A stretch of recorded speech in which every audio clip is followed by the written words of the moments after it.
Hello po mga kabentusa, andito naman po ngayon ay Hilot Serye.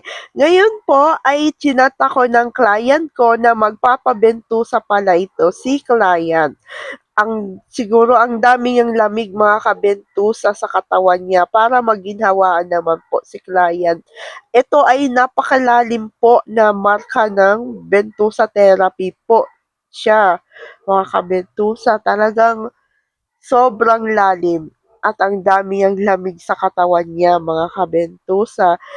Ang sabi po ni client sa akin, talagang recommended daw ito ni pinsan ko na magaling daw ako magbentusa therapy. Talagang ako talaga ang reyna ng bentusa ngayon, mga kabentusa. Kaya eto na yan. Alam na po yan ng mga ka-guardians ko. Talagang ako talaga yung pinaka-reyna dito sa Sorsogon talaga na Bentusa Queen. Talagang titulo ko na to, mga kabentusa. Ayan po ay popular na ako dito sa Sorsogon at Bicol. At ayan po ang resulta niya, mga kabentusa. Sobrang daming lamig sa katawan.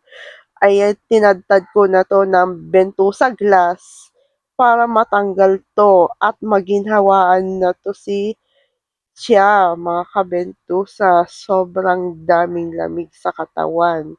At iyan po ang ginawa ko para maginhawaan naman po siya.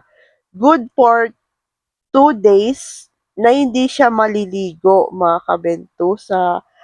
At after 2 days siya maliligo na bago siya maalis yung pagkabentusa therapy niya, mga kabentusa. Ngayon po mga kabentusa, hanggang dito na lang po ngayon. Maraming salamat sa panonood.